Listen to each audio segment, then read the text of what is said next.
Eh bien, mesdames, messieurs, merci d'être présents pour cette nouvelle démonstration, ce nouveau rendez-vous avec cette voiture, cette Clio blanche qui rejoint l'espace donc d'intervention. On a nos intervenants, nos pompiers qui sont présents. On a également, et on souhaite la bienvenue, nos intervenants également sur l'estrade, donc Christophe Langlot à l'instant. Voilà, donc merci en tout cas d'être encore présent pour cette édition. Merci Jean Roland aussi d'être avec nous. Et puis nous avons donc, ah ben voilà, il est monté parce que d'habitude il est derrière les outils. Donc pour la maison Galin, le groupe des hôtels, c'est Olivier Aestra donc qui est avec nous.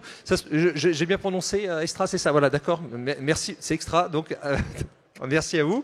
Les victimes sont en place. Merci. Jérôme, votre rôle, on m'a dit que vous étiez juge aussi au niveau au niveau des championnats d'extraction. Alors oui, j'ai commencé comme mes collègues, en fait, sur le plateau, à faire de la désincarcération. J'occupais le rôle de chef d'équipe avec le casque jaune. Nicolas m'a remplacé depuis. Et voulant arrêter la compétition, j'ai été approché par la Fédération nationale des sapeurs-pompiers de France pour intégrer l'équipe des juges, pour faire de l'évaluation sur les challenges nationaux qui ont lieu tous les ans sur le territoire. Alors on précise qu'il y a des championnats de désincarcération, d'extraction, sur, je crois, accident routier simulé, mais également maintenant c'est nouveau, c'est ça Alors en fait, il existe effectivement un challenge national pour lequel les 3 premières places sont réservées pour les équipes qui sont montées sur le podium pour aller au championnat du monde. L'année dernière, on a eu une opportunité de pouvoir envoyer une 4e équipe. Et donc, du coup, l'équipe du 77, dont je fais partie, a pu participer au championnat du monde qui s'est déroulé à Lanzarote fin d'année 2023. Deux challenges en un, puisqu'on a une partie challenge secours routier. C'est ce qu'on va vous présenter à la suite de nos paroles. Et ensuite, on a un challenge SUAP, secours d'urgence et d'assistance aux personnes, qui se situe sur le même site. Donc c'est 2 challenges en un. Alors Christophe, on va préciser que cette voiture est invendable, donc il n'y aura pas... voilà, donc ne vous dites pas, oh là là, ils détruisent à chaque fois une voiture. C'est vrai, tout à fait, vous avez bien raison de le préciser. À peu près 600 véhicules tous les ans sont donnés par le constructeur Renault aux sapeurs-pompiers de France ou à l'étranger pour qu'ils puissent s'entraîner. Alors ces véhicules, ce sont quel type ? C'est tous les véhicules faits avant le véhicule commercialisable. Donc ce sont ce qu'on appelle des prototypes. Alors là, vous avez le droit à un prototype qui est très très abouti, vraiment dans sa phase finale, mais on ne peut pas le vendre. Donc 2 solutions, soit il est détruit, soit, avant sa destruction, il a une autre utilité. Alors là, aujourd'hui, c'est dans le cadre d'un challenge, une démonstration. Ça peut être pour mes collègues en entraînement et aussi parfois d'autres versions vertueuses. Ce sont les écoles de formation d'apprentissage en carrosserie, en motorisation ou autre. Donc en fait, ne croyez pas un seul instant que cet argent est gâché. Au contraire, il est toujours réinvesti dans un aspect formatif, évolution de la société. Alors tout à l'heure au cours, Christophe, donc de la démonstration, de l'intervention, on va avoir en fait un QR code. Et ce QR code n'est pas là au hasard, il va servir. Effectivement, 2 façons pour un constructeur automobile d'essayer d'améliorer la prise en compte des services de secours. C'est soit à travers les challenges, donc d'où l'objet de la présentation, soit sinon aussi en cherchant des trucs et astuces, des remontées du terrain. Et parmi ces trucs et astuces, c'est de pouvoir donner accès à des informations qu'on ne voit pas à l'œil nu, mais qui sont utiles au service de secours à travers ce qu'on appelle une fiche de secours. Et quoi de plus simple aujourd'hui, dans notre monde actuel, que de scanner un petit QR code pour pouvoir avoir cette fiche de secours. Jérôme est en train de faire la démonstration, il scanne le QR code et immédiatement il a accès à une fiche de 4 pages qui lui donne des informations nécessaires et utiles à son intervention. Et on verra donc le détail tout à l'heure des informations qui sont données. Olivier, merci d'être présent aussi avec nous. Venez avec moi, voilà, on va aller sur le côté parce que ce matériel, vous le connaissez bien, c'est du matériel que vous distribuez en France. Vous faites partie du groupe Galin, en l'occurrence. Donc, comment ? Oui, et du groupe des hôtels. Alors, et Société Galin, d'accord, ok, très bien. Alors, dites-moi, on a ce matériel qui est spécialement étudié et proposé donc aux sapeurs-pompiers, c'est bien ça ? Exactement. Donc Olmatro est une société qui fabrique l'ensemble de son matériel aux Pays-Bas et nous sommes les seuls revendeurs en France sur la partie secours. On peut détailler un petit peu ce que vous avez présent aujourd'hui. On va avoir une cisaille qui a 180 tonnes de force de coupe, qui va travailler à 730 bars de pression. On a un écarteur, c'est lequel ? C'est le 50 qui va avoir 5 tonnes de force d'écartement minimum et des vérins qui vont pouvoir pousser jusqu'à 22 tonnes. Et tout ça sur batterie, hein. Et tout ça sur batterie, on va pouvoir travailler tranquillement, sans hausser la voix, on entendra tout à l'heure, et sans mettre trop de traumatisme à la victime qui est à l'intérieur du véhicule. Voilà, donc le but c'est ça, c'est d'être Le rassurant. plus calme possible. Voilà, exactement. Pour ceux qui étaient là il y a 2 ou 4 ans, il y a une grosse évolution sur le bruit. Voilà, on vous laisse la surprise pour ceux qui étaient présents en l'occurrence et pour ceux qui viennent en tout cas pour la première fois évidemment, vous pourrez découvrir un petit peu ce côté silencieux, en tout cas très très peu bruyant, voilà, hein, dans l'autre sens en fait de ces outils. Alors Jérôme, donc on présente un petit peu l'équipe quand même, donc c'est une équipe qui fait d'ailleurs des championnats. Oui, tout à fait. Alors on est sur une année de transition, puisqu'on a renouvelé un petit peu le personnel. Cette équipe est composée de 6 participants, donc 6 sapeurs-pompiers. Nicolas, que nous avons en ligne avec le casque jaune, qui est sur un rôle de chef d'équipe. Alors la couleur va compter, hein, d'ailleurs, cette couleur, c'est le lead, hein, c'est ça? C'est le leader, oui. Ok. Ensuite, nous avons les techniciens, qui sont au nombre de 3, avec les casques rouges, composés avec Loïc, on a Fred et Vincent. Avec la lumière, je vois pas bien qui est caché derrière les casques. Oui, il lève la main à chaque fois, donc voilà, c'est parfait. On les a découverts. Ah, moi qui mélange, je ne sais pas, ils s'amusent. Non, c'est vraiment eux. Et derrière ensuite, nous avons donc Cyrielle, qui est sapeur-pompier volontaire, qui est infirmière et qui joue le rôle de médic numéro 1, associé à Corentin, qui lui joue le rôle de médic numéro 2. Alors, juste Christophe Langlo, dites-moi, juste ces championnats ne sont pas là pour rien ou juste pour la compétition, c'est aussi pour améliorer les interventions en situation donc réelle. Effectivement, ces championnats ont été créés il y a une vingtaine d'années par un Américain qui avait comme idée de dire comment faire pour qu'on puisse améliorer les prises en compte des victimes des accidents de la route et comment faire pour trouver des trucs et astuces. Et en fait, c'est à travers ce championnat qui est à vocation très ludique et sur le partage que cette histoire a commencé et s'est créée. Et donc, ces équipes, aujourd'hui, cherchent par tous les moyens à gagner du temps dans la prise en charge des victimes, puisqu'en fait, l'exercice doit se faire dans un temps qui est donné. On leur donne soit 10 minutes, 20 minutes ou 30 minutes pour sortir une ou plusieurs victimes. Et donc, à partir de ce prérequis, ils cherchent à aller le plus vite possible. Et tous ces trucs et astuces, et bien, après, on les retrouve dans la vraie vie du quotidien, dans la vraie vie de tous les jours, à travers soit du matériel qu'ils ont inventé dans leur garage, j'ai envie de dire, et qui devient un vrai matériel commercialisable et vendu.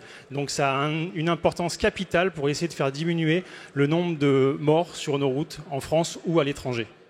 Jérôme, on va passer à l'intervention, à la démonstration. On a 2 victimes, donc on a la conductrice.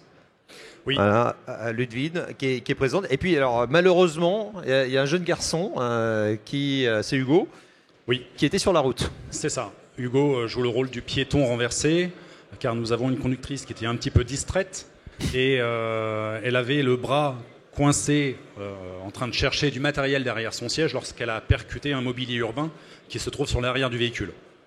C'est un petit peu alambiqué, je vous l'accorde, mais le véhicule a déjà été utilisé hier sur une autre simulation et du coup, on réutilise les véhicules pour les optimiser au maximum. Donc on a effectivement Hugo qui joue le rôle de piéton, la jeune femme au volant, et donc on donne une vingtaine de minutes, 25 à notre équipe pour pouvoir nous extraire ces 2 victimes. On arrive assez vite sur le... C'est comme sur Interville, hein, c'est top la vachette et c'est pareil. C'est pareil. Allez, vous avez été prévenus. Oui. Alors juste avant, merci Christophe. Exactement. Pour vous mettre un petit peu dans l'ambiance, ça dure 60 secondes, regardez un petit peu. Ce film sur l'intervention des sapeurs-pompiers. Pompier, bonjour. Oui, bonjour, je viens d'avoir un accident.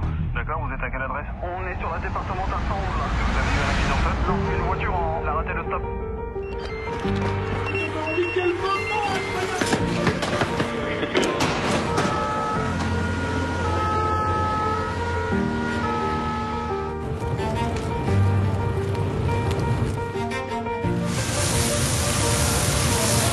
Maintenant, j'attire aussi votre attention sur cette grande nouveauté qui est le Q-Rescue qui est d'office installé.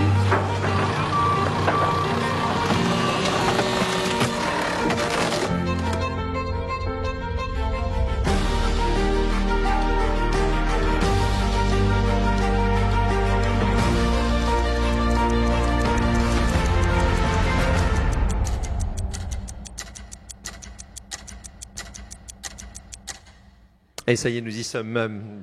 Mesdames, Messieurs, donc voici l'intervention. On démarre cette extraction, cette désincarcération. Nico, allez, quand c'est parti. Allez, c'est parti.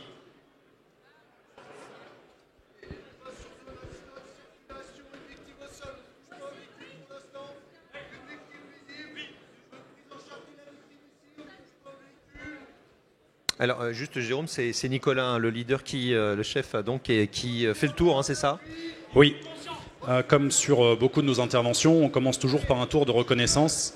Et ça appartient dans le rôle du chef d'équipe de pouvoir faire ce qu'on appelle dans le rôle du secours routier une reconnaissance à 360 sur la périphérie du véhicule. Et on fera aussi un 360 dans l'autre sens, qui revient à 720, pour voir ce qui peut se passer au-dessus du véhicule, pour voir sa structure, savoir s'il y a du toit panoramique, s'il y a du toit ouvrant, si c'est du véhicule utilitaire à 2, 3, 4 ou 5 portes, voire plus sur certains autres véhicules. Là, il intervient sur le réservoir, juste... Ouais, l'observation du réservoir, en fait, c'est de visualiser le type de carburation auquel on est confronté. Toujours dans sa reconnaissance, il va faire aussi un tour en dessous. Ses équipiers lui donnent un coup de main dans les tâches. Pour en revenir à la carburation, on a aujourd'hui une révolution un petit peu sur le type de carburation des véhicules, où on était beaucoup jusqu'à maintenant sur de la carburation classique avec de l'essence, du gasoil. Et aujourd'hui, ça se développe, vous entendez parler à la télévision, avec des véhicules de plus en plus électriques, que ce soit via l'hybridation, soit du full électrique. Mais on n'oublie pas aussi les véhicules au gaz, parce qu'on parle de véhicules légers, tels qu'ils vous sont présentés.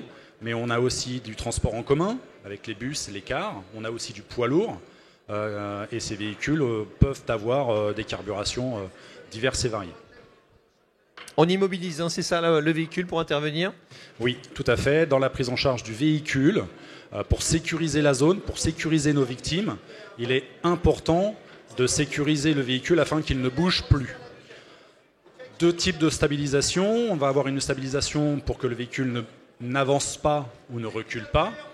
Et on a aussi une stabilisation et une neutralisation des effets suspensifs, de telle façon à ce que quand nos équipiers vont monter dans la voiture, on n'ait pas ces effets ressorts des amortisseurs, puisqu'à chaque fois que le véhicule va bouger, à chaque fois, les fractures que peut présenter la victime vont également bouger, donc occasionnent des douleurs. Et du coup, c'est pour ça que vous voyez mes collègues en train de mettre des jeux de cale en bois, alors ça peut être en synthétique, etc., différentes matières, de telle façon à ce que le véhicule ne bouge plus. Et pareil, on va solidariser, hein, c'est ça, donc ce mobilier urbain avec la voiture. Exactement, on sécurise le véhicule, et une fois qu'on a sécurisé le véhicule, on sécurise également tout ce qui va graviter autour de ce véhicule. Là, en l'occurrence, un mobilier urbain, représenté par ce joli chariot, est associé au véhicule de telle façon à ce que l'ensemble ne fasse qu'un seul élément. Alors, à signaler quand même, parce que alors je me baissais pour voir si dans la voiture on avait la même chose. On a toujours une personne donc qui accompagne la victime, toujours en lien, en discussion, en échange. Oui, tout à fait. Après la reconnaissance du chef d'équipe, il a donné ses ordres. Donc là, un des premiers ordres qu'il a été donné, ça a été de prendre en charge la personne qui est à l'extérieur du véhicule, donc le piéton renversé. Et ensuite, on va chercher un accès. Une fois que cet accès est trouvé, on va envoyer un homme d'intérieur qui va pouvoir pénétrer dans le véhicule et aller faire le bilan physique, mental de notre victime. Voilà, donc ça y est, la personne donc rentre, hein, voilà, dans la voiture. Voilà. Toujours en communication, là on a Nicolas, voilà, qui est vraiment toujours, on va dire, le centre en fait des informations. Hein. C'est le cerveau. C'est le cerveau. C'est voilà, bonne synthèse, voilà, d'accord. Il a toute la partie analyse de la situation, il a la partie lecture du véhicule. Donc, à un moment ou un autre, je pense qu'il va aller checker le QR code que vous a présenté Christophe pour voir la structure du véhicule. Sur ce véhicule, on a identifié la carburation. On va neutraliser aussi la partie fonctionnement.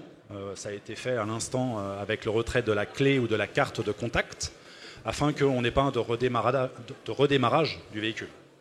Juste, on parle Christophe, du QRescue, hein, donc le QR code en fait proposé par Renault. Est-ce qu'on va le trouver sur tous les modèles? Est-ce qu'on peut se le procurer si on ne l'a pas? Alors ce QR code en fait c'est une innovation entre les sapeurs-pompiers de la Loire-Atlantique une start-up française Desincar et Renault Group il y a une dizaine d'années. Donc c'est déjà disponible sur toutes les marques possibles distribuées en Europe. Donc que ce soit une Renault, une BMW, une Volvo, une Citroën, allons-y, j'en oublie sans doute. Vous pouvez trouver ce petit QR code en allant sur rescuecode.fr. Donc l'application derrière, le site internet rescuecode.fr permet d'acheter 2 petits QR codes à apposer sur le vitrage avant au niveau de la vignette et à l'opposé à l'arrière. Et ainsi, vous allez pouvoir aider les services de secours si malheureusement vous êtes victime d'un accident ou un de vos proches. Et la deuxième étape en fait qui est intervenue en 2024, ça a été la décision du PDG de Renault Group de mettre ce QR code directement en sortie d'usine sur les véhicules. Et donc depuis 2022, tous les nouveaux véhicules en sont équipés. Et là, on est dans la dernière année où on est en train de finir les véhicules existants. Typiquement, cette Clio 5 qui est sortie en 2019 n'en était pas équipée. Mais si vous décidez d'acheter ce véhicule, désormais, vous aurez le QR code qui est directement positionné. Là, on a Nicolas qui est en train de scanner. Qu'est-ce qu'on y trouve d'ailleurs au niveau information ? Comme information, on va trouver immédiatement la carburation, ce que Jérôme vient de préciser. Importance d'avoir la carburation du véhicule, ça évite donc d'aller chercher au niveau de la trappe à essence si elle n'est pas accessible, bloquée par un mobilier urbain ou autre chose. Et ensuite, on y trouve les structures de renfort, les aciers renforcés, le positionnement des airbags, où se trouve la batterie qui va être neutralisée à un moment donné. Donc va-t-elle être dans le capot avant, dans le coffre arrière, sous un siège ?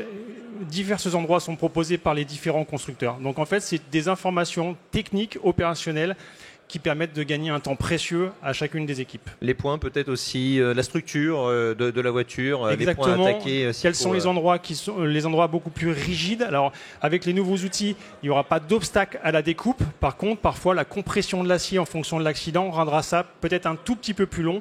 Et comme je vous l'ai dit, l'idée, c'est de chercher la rapidité pour le bienfait de la victime.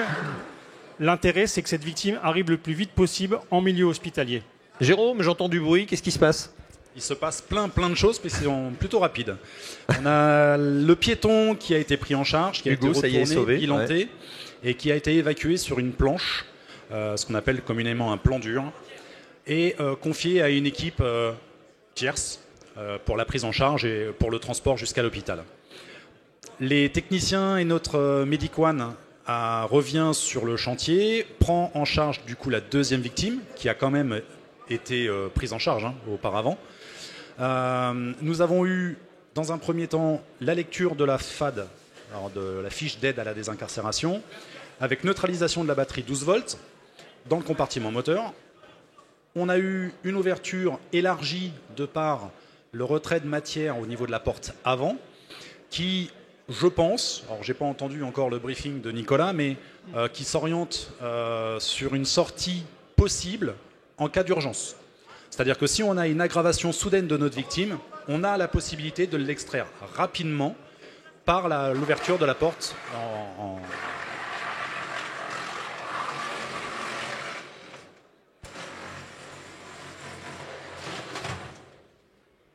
Du coup, on aura une sortie par l'entrée dans laquelle la personne s'est mise dans le véhicule. Voilà, donc si j'ai bien compris, il y a plusieurs plans, c'est ça. Donc si un échoue, on peut avoir le deuxième. Alors, c'est pas forcément ça. En cas d'échec. Alors, bon, pardon. On n'en est pas si loin. C'est surtout par rapport à l'évolution de notre victime. Lors du bilan, on a la possibilité de déterminer si la victime est gravement blessée ou légèrement blessée. Si on est sur une prise en charge d'une victime légère, telle que ça a l'air de s'apparenter sur cette manœuvre, on anticipera toujours une aggravation possible de la victime. Du coup, on fera toujours des actions pour que notre sortie rapide puisse être réalisée. En corrélation avec ces blessures, là il y a un deuxième plan qui est entamé par notre équipe, plutôt sur la partie arrière, puisque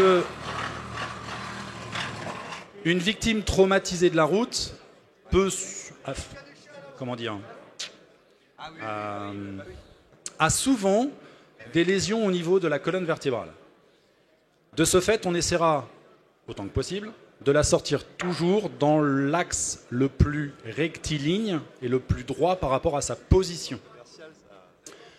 En l'occurrence, la partie arrière étant obstruée par un mobilier urbain, on va essayer de décaler notre sortie, soit un tout petit peu plus sur la partie gauche du véhicule, soit un petit peu plus sur la partie droite du véhicule. et on va essayer de trouver le meilleur chemin à chaque fois pour sortir nos victimes. D'accord ? Si ces positions ne sont pas possibles, à ce moment-là, on ouvrira encore un petit peu plus l'angle et on ira chercher des angles un petit peu plus fermés pour sortir notre victime. Jérôme, juste là, il y a réunion, hein, c'est ça en fait là. Oui. Réunion au sommet. Je sais pas, mais en tout cas, il y a réunion. Alors, c'est ce qu'on appelle un briefing. Donc, je n'ai rien entendu à ce qu'ils ont raconté. Toujours est-il que Nicolas, qui est leader de cette équipe, donne les éléments qu'il a pu lui observer pendant sa reconnaissance, pendant la lecture de la fiche d'aide à la désincar, et par rapport aux éléments qu'il a récupérés du médic pour savoir quel est l'état de cette victime. Par rapport à ça, il établit 2 plans. Donc le plan rapide que je viens d'évoquer avec vous, dans le cas où la victime s'aggrave et qu'il faut la sortir rapidement. Et ensuite, on a un plan, on va dire, amélioré, de telle façon à ce qu'on ait toujours un axe pour la colonne vertébrale qui soit au maximum respecté. Donc là, ça s'affaire un petit peu en termes de travail sur la partie arrière du véhicule. Ok, alors j'avais pas cette notion-là. On a une victime qui, au final, avait le bras, comme je vous ai expliqué au départ, pour aller chercher des affaires derrière le siège. Et au final, suite au choc, elle a le bras qui est resté coincé entre le siège et le montant B. Le montant B étant le montant du milieu qui sépare les 2 portes. Donc là, ils sont en train de travailler pour retirer ce bras délicatement pour éviter les traumatismes supplémentaires. Et ensuite, ils vont faire un travail probablement... T'as annoncé quoi, Nico, en plan B ?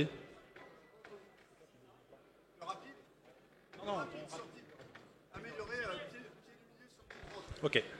Et donc on est sur une sortie améliorée avec un travail qui va être fait sur ce montant du milieu qui sépare les 2 portes, la porte avant, la porte arrière. Ce montant va être normalement retiré de telle façon à pouvoir avoir accès à la victime dans le meilleur axe. Et là, on va utiliser la cisaille, Olivier. Hein, donc voilà. Ah, l'écarteur avait déjà été. Non, avant, d'accord. Il a déjà été utilisé, ce que j'ai pas vu. Ok, d'accord. Il y en a la cisaille par la suite. Ah bah voilà, ça y est, ok. Et je ne l'ai même pas entendu, voilà exactement. Alors ce qu'on entendait c'était autre chose, Jérôme, c'est parce que c'est une commerciale en fait, hein, voilà, il y a des renforts. Alors, ouais. On a plusieurs types d'outils à utiliser sur intervention. C'est en fonction de ce qu'on recherche, de l'action que l'on recherche. Ça dépend aussi de l'encombrement de l'outil et ça dépend aussi de la puissance dont on a besoin. Là en l'occurrence, sur la première porte, la porte avant qui a été travaillée tout à l'heure, on a entendu un gros bruit de scie électrique. C'est ce qu'on appelle une scie sabre, qui nous permet aujourd'hui de découper des parties acier, bois, plastique. Et ensuite, on a une deuxième gamme d'outils, où là où on tape un petit peu plus dans le dur, avec les outils hydrauliques qui vous ont été présentés par Olivier, où là on a besoin un petit peu plus de puissance. Et là en l'occurrence, pour aller tordre le siège, enfin du moins écarter le siège pour libérer le bras de notre victime, ils ont fait l'option de prendre un outil volumineux et suffisamment puissant pour pouvoir réaliser cette action. On va avoir une deuxième étape. Juste avant Jérôme, là on en parlait un instant, les championnats donc, et on l'a évoqué aussi, ont amené beaucoup d'améliorations, et en l'occurrence des prises de vitesse et de conscience, j'ai envie de dire, hein, c'est ça Christophe? Exactement, un véhicule le choix des outils conçu en usine, et à un moment donné votre porte elle va être boulonnée, on vient la visser. Et pendant des années, nous, sapeurs-pompiers, on a toujours cherché à utiliser des outils de forcement. Donc, on va chercher à arracher, à couper. Alors que parfois, selon la situation, eh bien, il suffirait d'enlever ce boulon également pour aller beaucoup plus vite. Et c'est ce que le collègue a fait tout à l'heure en utilisant une déboulonneuse qui maintenant équipe tous les fourgons des sapeurs-pompiers en France et à l'étranger. Et cette astuce, en fait, elle est née des challenges où, en se posant la question différemment, quand on vous met des contraintes de temps, comment aller plus vite ? Mais plutôt que d'utiliser un énorme outil, on utilise un tout petit qui est commun à la maison. Voilà, et qui est plus rapide dans certaines situations. Voilà, donc il faut se poser la question. Et en tout cas, on l'a près de la main et c'est plutôt utile. Alors, là, ça y est, ça commence à... Ça attaque dans le dur. On rentre dans le dur, exactement. Ouais. On entend les claquements. Oui, mais on n'entend pas la machine. Vous voyez, c'est fou quand même. Quel progrès, hein, c'est incroyable. Là. Alors, si vous étiez là il y a 2 ans, là c'est l'écarteur, donc il y a 2 ans ça faisait plus de bruit que ça. Hein. Eh oui. Aujourd'hui c'est vrai que la performance des outils que l'on utilise fait que c'est préférable pour les intervenants de travailler dans un environnement peu bruyant, puisque ça nous permet de communiquer beaucoup plus facilement. Le deuxième avantage c'est aussi pour notre victime, bien évidemment, parce que notre victime, elle est déjà prise en charge pour un traumatisme physique. Si derrière, on vient lui administrer en plus des traumatismes à cause du bruit, à cause de nos actions, on ne coche pas les bonnes cases, en fait. Du coup, après chaque action, alors je saute un peu du coq à l'âne parce que mes collègues vont trop vite pour moi, ils ont déjà travaillé sur les 2 portières, ils ont déjà refait la stabilisation du véhicule, puisqu'à chaque fois qu'on retire un élément de carrosserie, à chaque fois on allège le véhicule, donc il a tendance à remonter, et du coup il faut systématiquement recompenser cet espace vide. Donc là, ils sont en train d'analyser le montant B côté conducteur pour savoir s'ils vont pouvoir le couper. En fait, là, leur idée, c'est d'aller vérifier sur la partie basse de ce renfort du véhicule s'il n'y a pas des objets qui ne seraient pas nécessaires de couper. Et typiquement, à cet endroit-là, vous allez peut-être trouver l'enrouleur de votre ceinture de sécurité. Donc ça n'est pas du tout utile de le couper, et en plus ça va venir abîmer l'outil. Donc ils ont ce qu'on appelle dégarni, ils ont soulevé un peu les plastiques pour regarder où est-ce qu'ils se situaient, pour venir faire la coupe juste au-dessus de cet élément qui viendrait abîmer l'outil, qui n'aurait pas d'intérêt opérationnel. Voilà, donc chaque moment est pesé. Et là, voilà, on est juste au-dessus, hein, donc on aperçoit la cisaille. Et encore une fois, le déploiement de la force avec un silence assez incroyable. Pardon, ça y est, c'est en train d'être utilisé.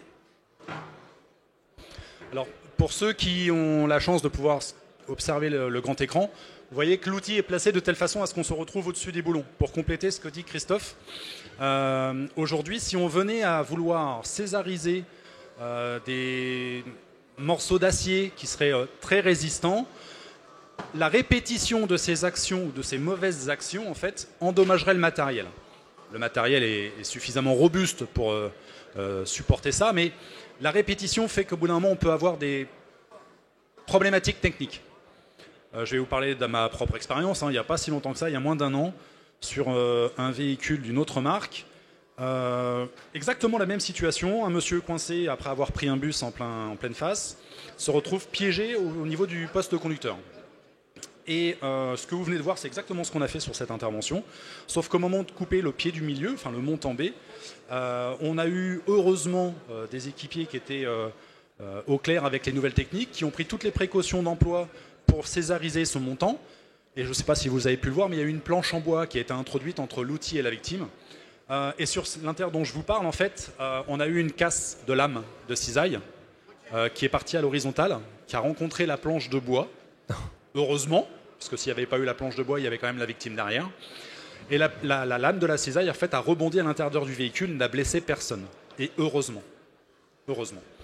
Donc aujourd'hui, voilà, on a des véhicules qui sont réalisés, assemblés de telle façon à ce que l'on soit à l'abri et en sécurité dans les véhicules. Donc ça, c'est très très bien. Par contre, lorsque l'on a des accidents, et ça arrive parfois, ça occasionne quelques difficultés pour nous techniciens lorsqu'on arrive sur ces situations. Ouais, je crois que là, on va arriver à la découper. Non, découper on va y arriver, c'est ouais. pas le problème. La seule indication pour les connaisseurs, c'est que plus vous entendrez le bruit de claquement, c'est qu'on est fort probablement sur des aciers qui sont très renforcés. Ouais. Ouais, c'est le cas, Christophe, j'imagine. On a des voitures de plus en plus solides.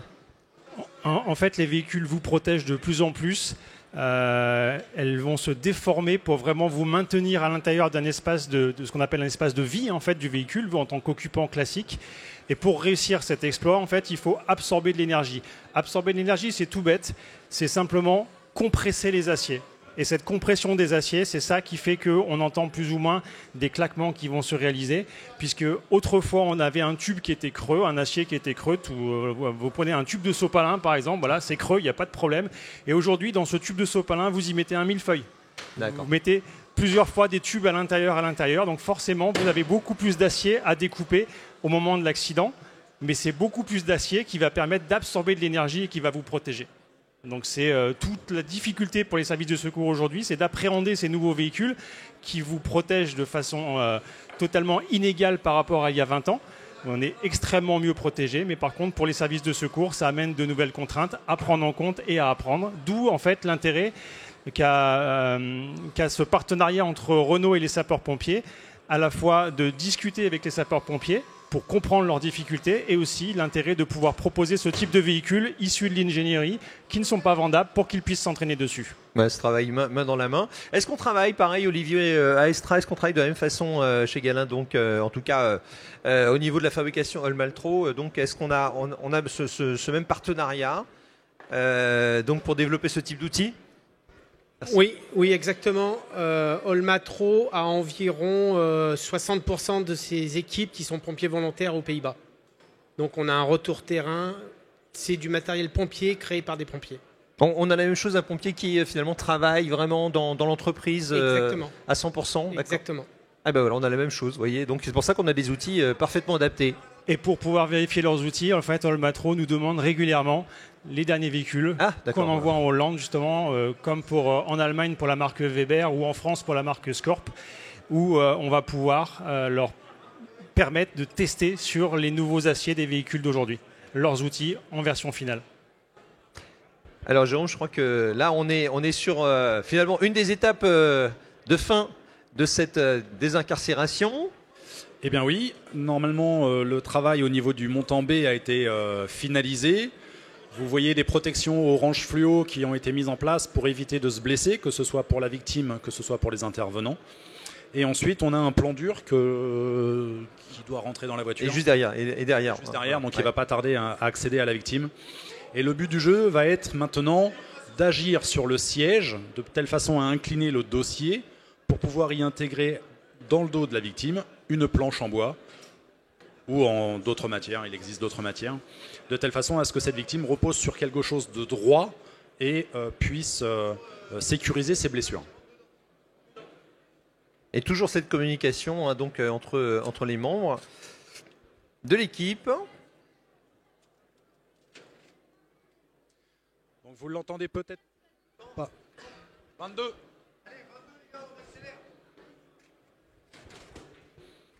Alors, donc vous l'avez peut-être pas entendu, mais excuse-moi Christophe. Non, c'était la même information. On avait Cyrielle avec son casque blanc qui a pu réaliser le bilan complet de notre victime, même à l'intérieur du véhicule, et qui donne en fait les informations à tous les techniciens pour pas qu'ils ne fassent de bêtises au moment d'extraire notre victime. Donc là, il y a une délégation de tâches, de commandement qui est fait entre Nicolas au casque jaune et Cyrielle au casque blanc. Puisqu'à partir du moment où on s'occupe de la victime, c'est bien le médic, notre infirmière, qui va prendre en charge au mieux la victime. Là, ça y est, on va la placer sur la planche, planche en bois. On est bon dans les temps, Jérôme. Hein. On est pas mal. On a annoncé 25, on a 22-33. Bon, voilà. Alors, ce 25 annoncé par le chef d'équipe n'est pas du tout anodin. Hein. C'est aujourd'hui, je vous précisais que la voiture vous protège excessivement bien.